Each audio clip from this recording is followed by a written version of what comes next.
18장 1절부터 15절 말씀입니다. 창세기 18장 1절에서 15절 말씀.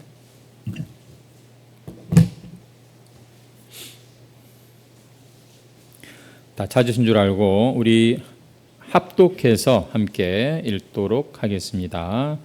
시작. 여호와께서 마므레의 상수리 나무들이 있는 곳에서 아브라함에게 나타나시니라. 날이 뜨거울 때에 그가 장막문에 앉아 있다가 눈을 들어 본즉 사람 셋이 맞은편에 서 있는지라. 그가 그들을 보자 곧 장막문에서 달려나가 영접하여 몸을 땅에 굽혀 이르되 내 주여 내가 주께 은혜를 입었사오면 원하건대 종을 떠나 지나가지 마시옵고 물을 조금 가져오게 하사 발을 씻으시고 나무 아래에서 씻소서. 내가 떡을 조금 가져오리니 당신들의 마음을 상쾌하게 하신 후에 지나가소서. 당신들이 종에게 오셨음이니이다. 그들이 이르되 내 말대로 그리하라. 아브라함이 급히 장막으로 가서 사라에게 이르되 속히 고운 가루 세 스아를 가져다가 반죽하여 떡을 만들라 하고 아브라함이 또 가축대 있는 곳으로 달려가서 기름지고 좋은 송아지를 잡아 하인에게 주니 그가 급히 요리한지라. 아브라함이 엉긴 젖과 우유와 하인이 요리한 송아지를 가져다가 그들 앞에 차려놓고 나무 아래에 모셔 섬에 그들이 먹으니라. 그들이 아브라함에게 이르되 내 아내 사라가 어디 있느냐? 대답하되 장막에 있나이다. 그가 이르시되 내년 이맘때 내가 반드시 내게로 돌아오리니 내 아내 사라에게 아들이 있으리라 하시니 사라가 그 뒤 장막문에서 들었더라. 아브라함과 사라는 나이가 많아 늙었고 사라에게는 여성의 생리가 끊어졌는지라. 사라가 속으로 웃고 이르되 내가 노쇠하였고 내 주인도 늙었으니 내게 무슨 즐거움이 있으리요. 여호와께서 아브라함에게 이르시되 왜 웃으며 이르기를 내가 늙었거늘 어떻게 아들을 낳으리요 하느냐. 여호와께 능지 못한 일이 있겠느냐. 기한이 이를 때에 내가 내게로 돌아오리니 사라에게 아들이 있으리라. 사라가 두려워서 부인하여 이르되 네가 웃지 아니하였나이다. 이르시되 아니라 네가 웃었느니라. 아멘. 네, 오늘 본문 말씀으로 하나님을 대접한 아브라함이란 제목으로 함께 은혜를 나누고자 합니다. 오늘 우리가 읽은 본문 바로 한번 들어가 보겠습니다. 1절을 다시 한번 보시겠습니까? 거기 보시면은 아브라함이 이 마므레 상수리 나무들이 있는 이곳에 있을 때에 또 그 장막문에 앉아 있었는데 이때 하나님께서 지금 찾아오고 계시는 겁니다. 그때가 보니까 날이 뜨거울 때라고 기록되어 있는 것을 볼 수가 있죠. 여러분 오늘로 치면은 바로 가장 해가 뜨거운 정오의 그런 때가 아니었을까 싶습니다. 여러분 혹시 해외 여행 중에 저 중동 지역을 혹시 가보신 분이 계십니까? 사실 이제는 우리나라도 점점 또 그런 더위를 느낄 때가 있는데 이 팔레스타인 지역의 정오 한낮은 사람들이 사실은 쉽게 다닐 수 있는 그런 시간이 아닙니다. 태양빛이 너무나도 강하기 때문에 여행자들도 쉬고 현지인들도 쉬고 낙타도 낮잠 자는 그런 시간이 바로 이 시간입니다. 동남아 지역만 가도 이 낮잠 자는 시간이 딱 이렇게 문화로 되어 있는 것을 볼 수가 있죠. 우리나라도 마찬가지입니다. 시골 가서 일하시는 분들 보시면은 아침 일찍 나가서 일하시지 이제 해가 뜨거워지면은요 다 집에 들어와서 그때는 쉬어야 하는 것입니다. 안 그러면 일하려고 하다가 오히려 몸에 탈이 날 수가 있는 것이겠죠.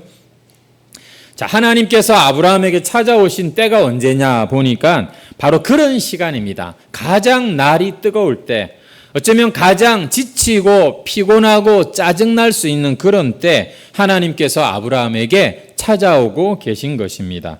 어떻게 찾아오시는가? 세 사람의 이런 모습으로 나타나고 계시는데 이것은 뭐 성부, 성자, 성령인가? 그렇게 생각하실 필요는 없고 보니까 나중에 이 두 사람이 이제 소돔성으로 가는 것을 볼 수가 있습니다. 하나님이 두 천사와 함께 이렇게 아브라함에게 나타나셨구나. 이렇게 생각하면 될 것 같습니다. 중요한 것은 지금까지 하나님께서 아브라함에게 환상으로 나타나신 적은 있으세요. 음성으로 나타나신 적은 있으세요. 그런데 이렇게 거의 사람의 모습으로 나타나신 적은 처음이라는 것입니다. 여러분, 왜 하나님이 사람의 모습으로 이렇게 찾아오셨을까? 만약에 하나님이 환상으로 오셨다면 아브라함의 대접을 받을 수가 있었겠습니까? 못 받았겠죠. 네, 환상은 여러분, 영은 먹을 수도 없고 또 본문에 보니까 발 씻을 물도 준비하고 있는데 발을 씻을 수도 없는 겁니다. 그런데 이 아브라함이 만난 지금 이 하나님은 어떤 모습이냐면 사람으로 이렇게 오신 거예요. 그래서 아브라함이 준비한 음식을 실제로 먹고 실제로 발도 씻었던 것이지요.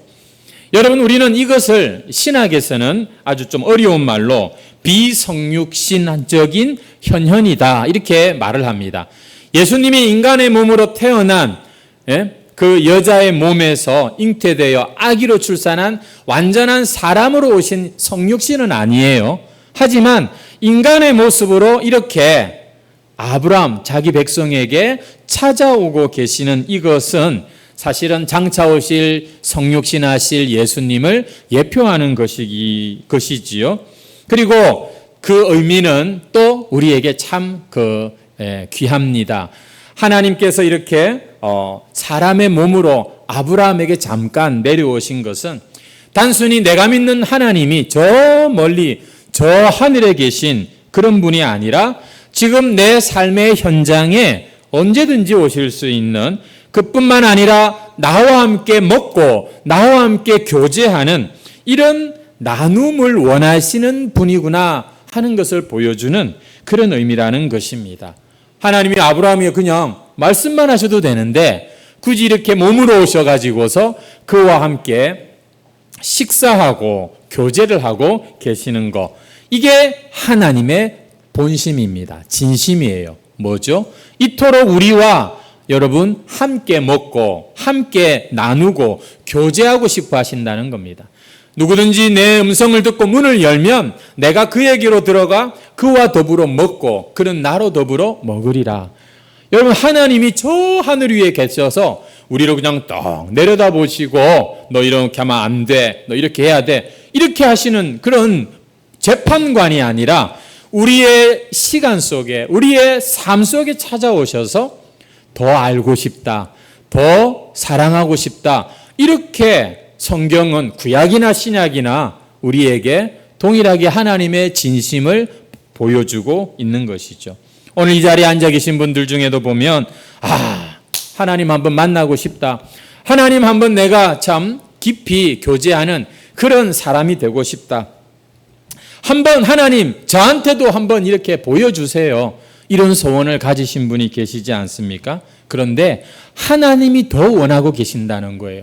하나님이 더 사실은 여러분들과 더 가까이 보고 싶고 만나고 싶고 교제하고 싶으시다는 것이죠. 오늘도 이 예배 중에 말씀 중에 여러분 하나님을 만나는 은혜가 있기를 주의 이름으로 축원합니다. 하나님은 그런 분이세요. 저 위에서 그냥 빤히 쳐다만 보시고 내려다만 보시는 분이 아니라 나와 함께 더 알기를 원하시는, 그래서 우리가 예수님의 신부라고 그렇게 성경은 말합니다. 완전히 부부가 서로 아는 것은 여러분 남들이 아는 것과는 차원이 다르잖아요. 여러분, 그렇게 하나님은 우리와 정말 더 깊은 관계를 맺고 싶어 하는 것이죠. 2절에 보니까 아브라함이 이 사람으로 찾아오신 하나님을 보았을 때 장막문으로에서 달려나가서 몸을 땅에 굽히고 영접하고 있는 그런 모습을 우리가 볼 수가 있습니다. 그러면서 3절에 간청하기를 내 주여 내가 주께 은혜를 입었사오면 원하건대 종을 떠나 지나가지 마옵소서. 굉장히 자신을 좀 하대하는 것 같네요. 여러분, 사실 새번역이라든지 다른 성경을 보면 꼭 이렇지는 않습니다. 지금 아브라함은 아주 간절하게 지금 이 손님들을 놓치지 않으려고 하는 그런 모습이라는 것이죠. 아마 아브라함이 이 사람들은 필시 특별한 사람들이다. 이분들은 천사, 하나님이겠다. 대번에 알아챘기 때문에 이렇게 말하는 것일까요? 그렇지는 않을 거라고 생각합니다.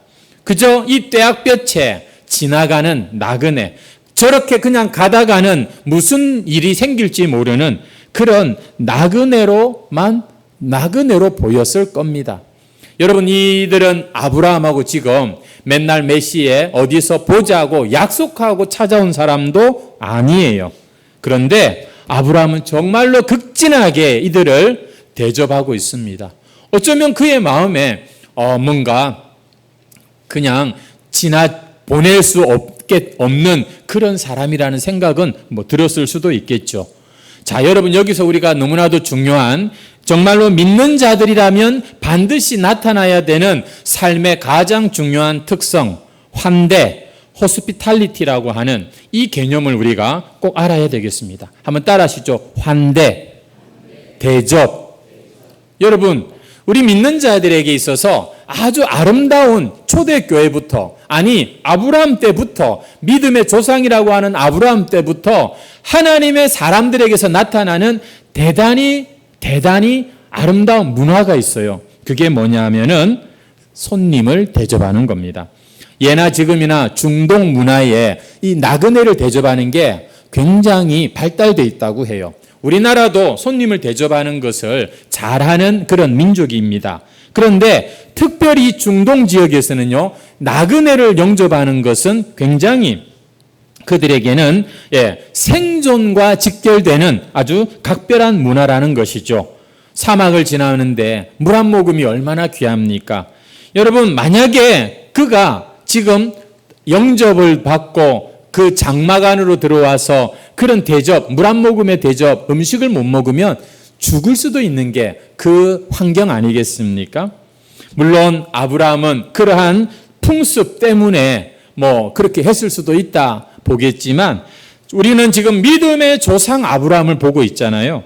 여러분, 이 아브라함은요, 알고 보니까 평소에도 늘 낯선 이들에 대해서 굉장히 호의적인 열린 마음으로 살았던 사람인 것을 볼 수가 있습니다. 왜? 원래부터 착하고 섬기기를 좋아해서 일 수도 있겠지만, 그런 그릇일 수도 있겠지만, 하나님이 자기를 처음 부르실 때 약속을 아브라함이 기억하고 있기 때문입니다. 어떤 약속일까요? 창세기 12장 3절 말씀에 보면은 하나님께서 아브라함에게 그렇게 약속하시는 겁니다. 땅의 모든 족속이 너로 말미암아 복을 얻을 것이다. 내가 너를 통해서 수많은 사람들을 복되게 할 것이다. 여러분, 이 말씀 때문에 아브라함은 비록 자기가 지금 너무 더운 날씨이기도 하고 또 여러 가지 어려움과 문제가 있었지만 항상 다른 사람들의 유익을 위해서 힘쓰고 애쓰는, 늘 그 부분에 신경을 많이 쓰며 살았던 사람이라는 것이죠. 성도 여러분, 오늘 그래서 우리도 이 교훈을 받았으면 좋겠습니다. 우리 믿음의 조상도 이렇게 살았으니 우리도 이렇게 삽시다 하는 게 사실 지금 제 설교의 내용인데요. 왜 우리 하나님 믿는 사람들이 아브라함처럼 환대하며 손님들을 잘 대접하며 살아야 하느냐? 그것은 바로 저와 여러분이 하나님께 그런 환대를 받았기 때문입니다. 하나님께로부터 먼저 아무 자격 없고 아무런 그런 이 관계가 아니었는데 놀랍게도 이런 환대와 대접을 받고 특별한 관계로 복을 받았기 때문이죠. 사실 여러분, 대부분의 종교는 보면은 인간이 먼저 신을 찾고 뭔가를 바치고 뭔가를 이렇게 섬기는, 그래서 나온 말이 지성이면 감천이다라는 말이 있습니다. 하늘도 감탄하고 감동해가지고 복을 주실 정도로 정성을 다하는 것, 이것을 우리는 종교의 어떤 원리로 생각을 합니다만 그렇지 않습니다. 기독교는 그래서 종교가 아닌가 봐요. 기독교는 먼저 하나님이 찾아오셨다고 말합니다. 그래서 계시 종교라고 말하는 거는 뭐냐면 내가 하나님께 올라간 게 아니라 하나님께로부터 뭐가 내려온 거예요. 말씀이 내려오고 복이 내려오고 은혜가 내려온 게 기독교인 것입니다.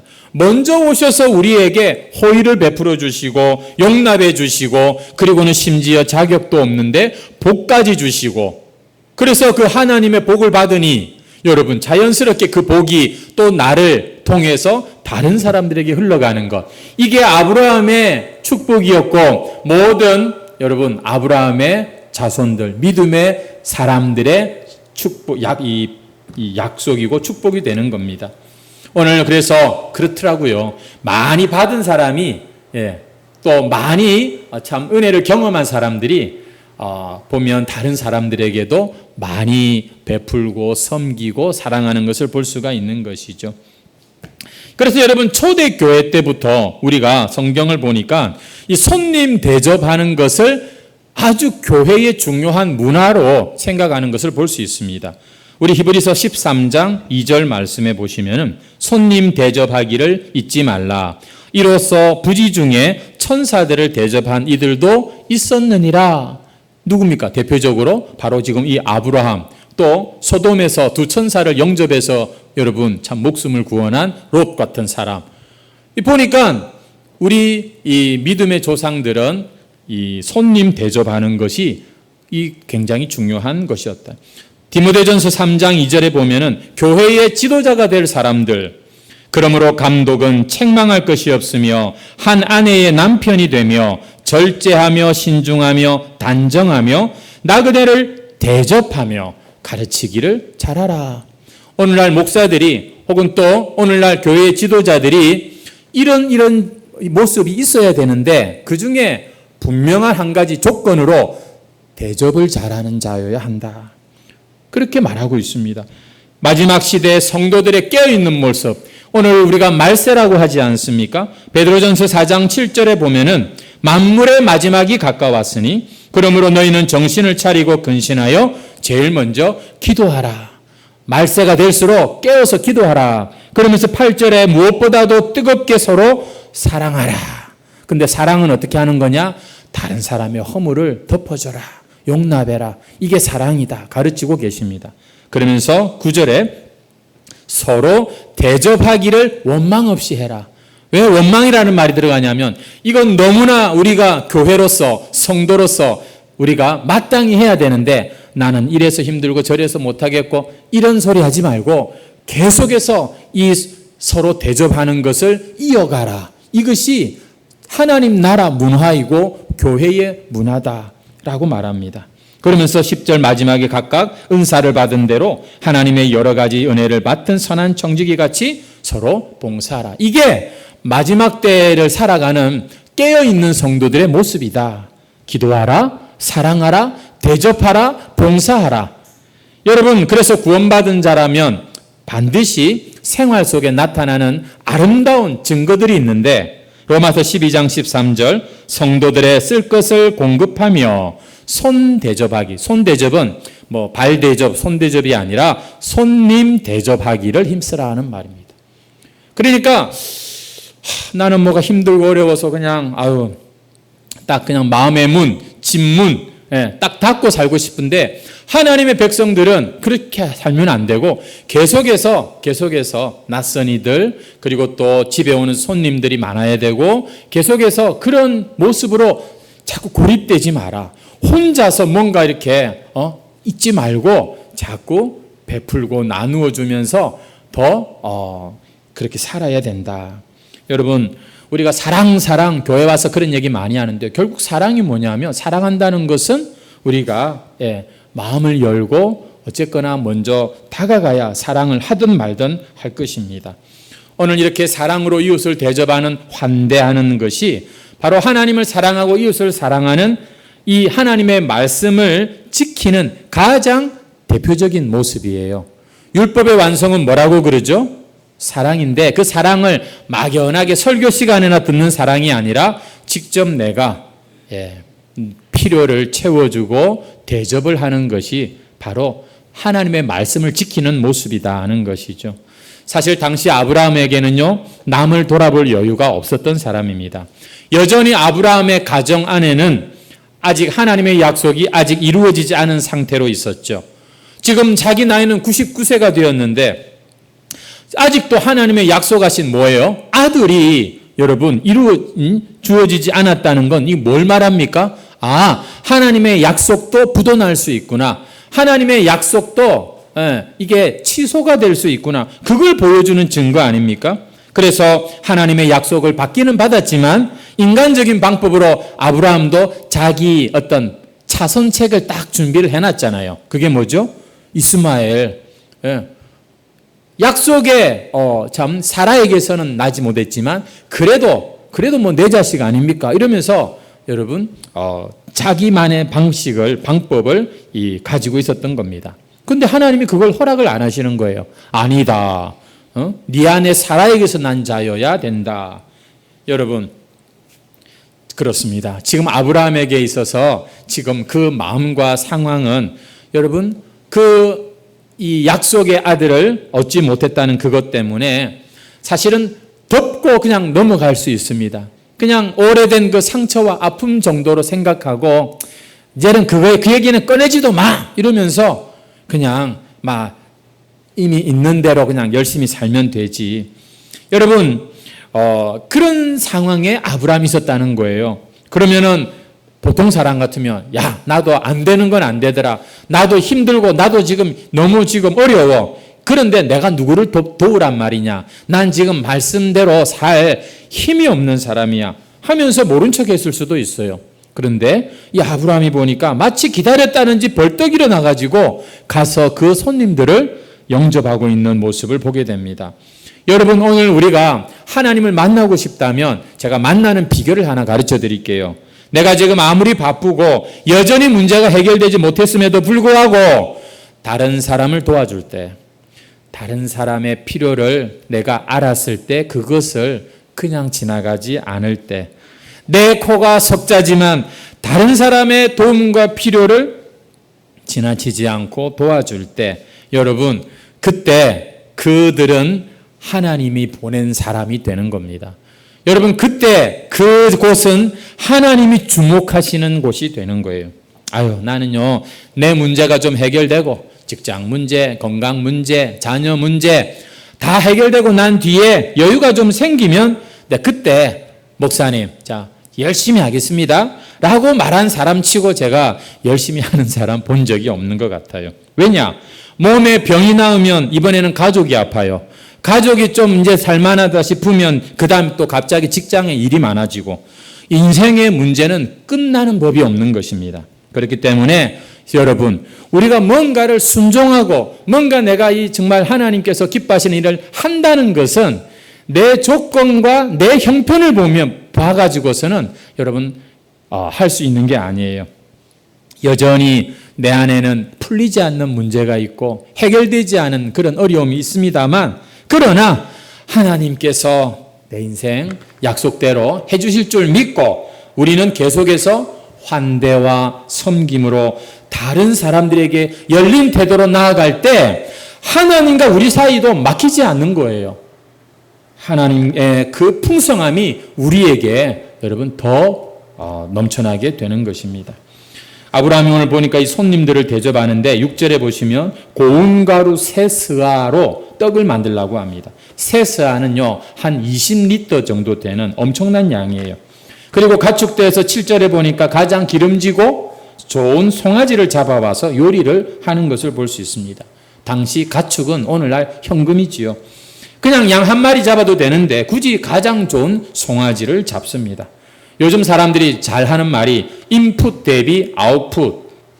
이걸 따지는 그런 가성비가 어떠냐 이거를 중요하게 보지 않습니까?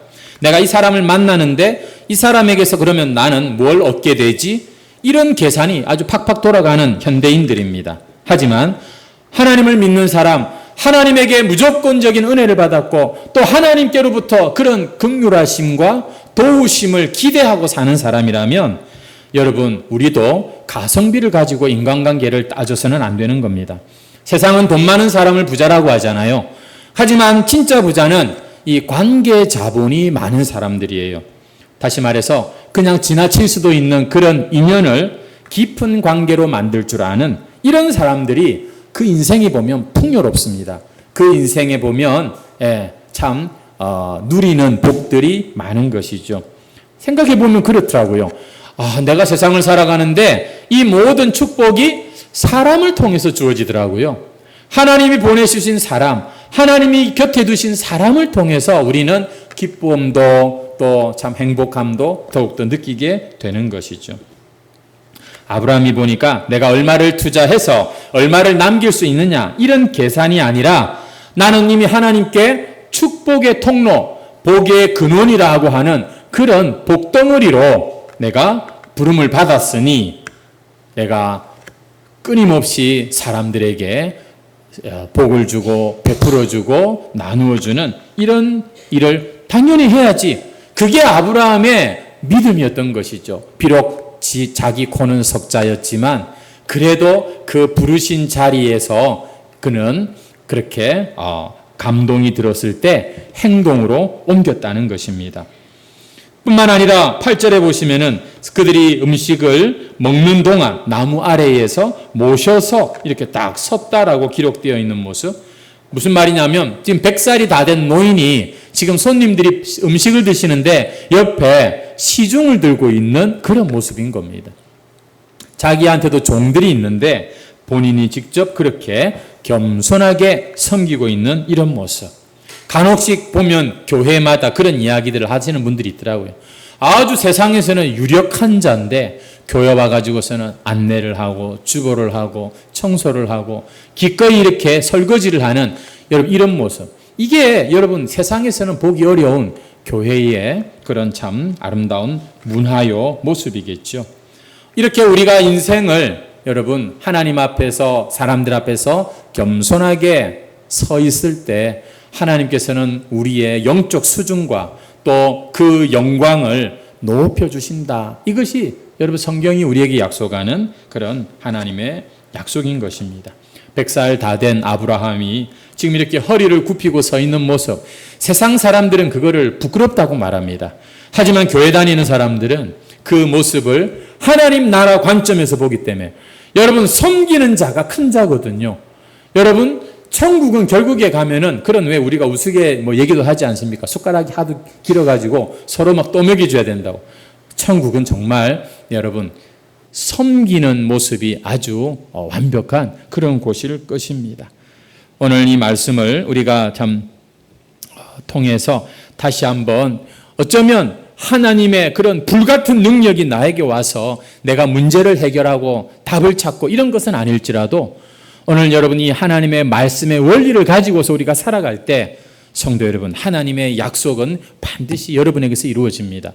하나님께서는 반드시 오늘 우리도 아브라함에게 약속하시는 이 축복을 여러분 약속하시고 이루어 주십니다. 어떤 약속입니까? 우리 10절 말씀 다 같이 함께 보도록 하겠습니다. 10절 말씀 우리 같이 한번 읽어볼까요? 시작. 그가 이르시되 내년 이맘때 내가 반드시 내게로 돌아오리니 내 아내 사라에게 아들이 있으리라 하시니 사라가 그 뒤 장막문에서 내년 이맘때 아들이 있으리라. 아예 딱 그냥 하나님께서 이제는 확실한 그런 이 날짜까지 주시면서 선포하고 계시는 것을 볼 수가 있습니다. 손님인 줄 알았는데 알고 보니 하나님이셨던 것이죠.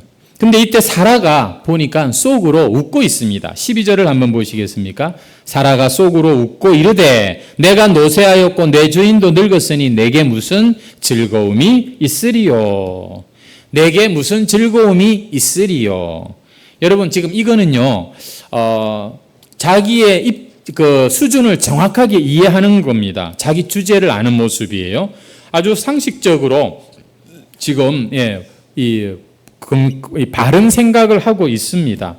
나도 이미 생리가 끝났고 내 주인도 늙었는데 무슨 아들을 본단 말인가.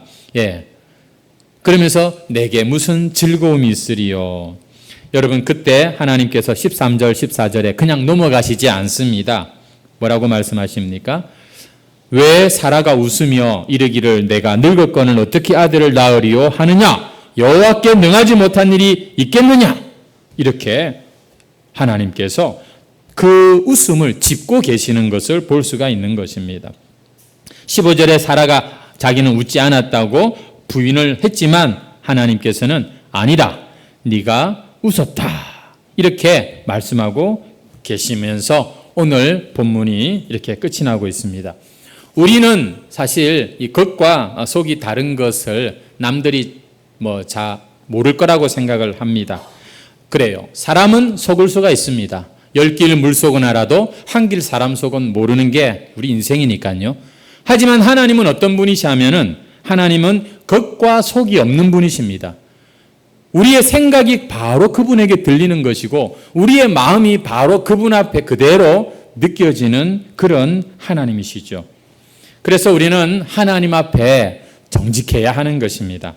여러분, 사라가 왜 웃었을까요? 여러분, 그 웃음은 단순히 비웃음은 아닙니다. 내게 무슨 즐거움이 있으리요. 사실은 누구보다도 간절하게 원하였고 정말 하나님 앞에 그 말씀을 약속을 믿고 싶은 사람이 세상에 사라 말고 여러분 아브라함 말고 여러분 누가 있겠습니까? 그럼에도 불구하고 현실은 너무 막막해서 차마 장담할 수 없는 그 인간의 연약함으로 인한 그 웃음, 이게 사라의 웃음인 것입니다. 하나님께서는 이 사라의 그 마음, 그녀의 웃음과 또 그녀의 이 마음의 그 미묘한 그 어떤 연약함과 그 슬픔과 그 체념을 보시면서 사라에게 지금 야단을 치시는 것이 아니라 오히려 내가 네 마음 다 안다 그 얘기를 하고 계시는 거예요. 하나님께서 네가 웃었다 이거는 뭐가 옳고 그른 걸 따지는 게 아니라 네 마음을 내가 안다 그런 이야기를 지금 하고 계시는 것인 것이죠. 그렇습니다. 사라는 이 나이가 되기까지 그만 몸도 마음도 메말라 버린 그런 여인이었습니다. 그런데 하나님께서는 내가 안다 그러면서 내년 이맘때쯤에 내가 너에게 아들을 줄 것이다. 그 아들의 이름이 뭐예요? 이삭. 뜻이 뭐예요? 웃음. 내가 너에게 진짜 기쁘고 즐거운 시간을 내가 예비해 놓았다 말씀하고 계시는 것이죠. 하나님께서 지금 웃음이 없는 자, 내게 무슨 즐거움이 있으리요. 그렇게 어쩌면 이제 자신의 인생을 어느 정도 체념하고 살아가는 이 사라에게 아니다. 내가 너에게 웃음을 찾게 해줄 것이다. 아무것도 없는 그 광야에서 모든 것을 공급하시는 그런 하나님으로 이렇게 지금 약속하고 계신 것입니다. 성도 여러분, 말씀을 맺겠습니다. 오늘 우리가 믿음으로 살기를 다짐하는 그런 분이라면 여러분이 알고 있고 믿고 있는 하나님의 약속의 말씀을 따라 살기를 힘써야 하는 것입니다. 특별히 우리 마음속에 떠오르는 어떤 선한 그런 생각들, 감동들이 있을 때 그것을 무시하지 마시기 바랍니다. 그게 바로 오늘날 이 시대에 하나님께서 우리를 인도하시는 방법이기 때문입니다. 그래서 성경을 평소에 많이 읽어야 되는 거예요. 왜냐하면 그러면 성경 말씀이 많이 떠오르게 될 거니까요. 혹시 여러분의 마음에 내가 저 사람 도와주고 싶다. 내가 저 사람이 참 불쌍한데 내가 기도해 주고 싶다. 내가 저 사람에게 내가 뭔가 좀 친절을 베풀고 싶다. 여러분 그런 마음이 들 때 절대 계산하지 말고 그대로 시행하시기를 주의 이름으로 축원합니다. 왜냐하면 이때나 지금이나 하나님은 변함없이 이렇게 환대하고 섬기고 영접하고 기꺼이 자신을 열고 다가가는 자를 통해서 일하시고 역사하시기 때문입니다. 특별히 오늘 우리 곁을 지나가는 가장 작은 자, 이 작은 자라는 것은 내가 뭔가를 해줘도 나한테 돌아올 게 별로 없는 그런 자들, 그런 모습으로 하나님께서는 우리에게 찾아오실 수 있습니다. 그런데 오늘날 현대인들이 너무 내 문제에만 빠져 있어요. 별로 문제가 없는 사람들은 유튜브에 빠져 있어요. 자기 보고 싶은 거, 자기 하고 싶은 거에 빠져가지고서 전혀 옆으로 시선을 돌리지 않습니다. 내가 제일 불쌍하다, 내가 제일 힘들다 이렇게 말은 하지 자기 옆에 하나님께서 붙여주신 도와줄 사람, 하나님께서 보내주신 그 사람들을 보지를 못하는 이것이 우리의 삶을 점점 메마르게 하고 삭막하게 하는 것입니다. 여러분, 번개가 치고 하늘이 두 쪽이 나야 하나님을 만나는 것이 아닙니다. 우리 삶의 아주 작은 일에 하나님은 찾아오시고 지켜보시고 그리고 역사하십니다. 한번 따라하시죠. 작은 일에 충성하라. 그것이 바로 하나님의 일입니다. 세상 사람들은 큰 일을 찾아 헤맵니다만 여러분이 할 수 있는 오늘 작은 일, 집에 가서 청소부터 하시고 여러분 설거지도 하시고 그리고 끊을 것은 끊으시면서 하나님 앞에서 작은 것에서부터 여러분 하나님을 기대하고 여러분의 인생을 그분께 드리십시오. 그때 우리 안에 그 서글픈 마음, 그 텅 빈 마음을 찬양으로 바꾸시고 진정한 웃음으로 가득 채워주신다고 오늘 하나님이 아브라함을 통해서 우리에게 약속하십니다. 아무쪼록 여러분의 인생에 잃어버린 웃음을 회복하시는 하나님을 만나시고 특별히 오늘은 맥주 감사주일인데 이 한 주간 모든 일에 감사로 하나님께 영광 돌리는 저와 여러분 되시기를 주의 이름으로 축원합니다. 찬송가 218장입니다.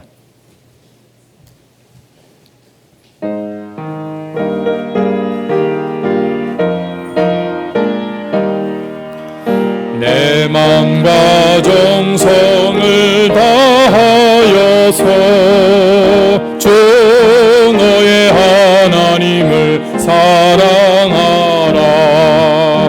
내 몸을 아끼고 사랑하듯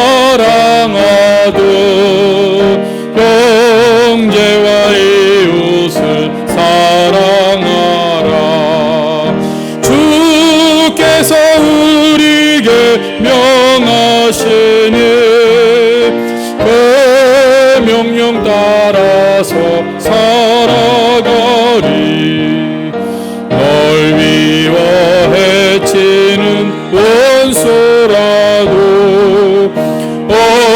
언제나 너그럽게 사랑하라. 널 비판하는 자 위에서도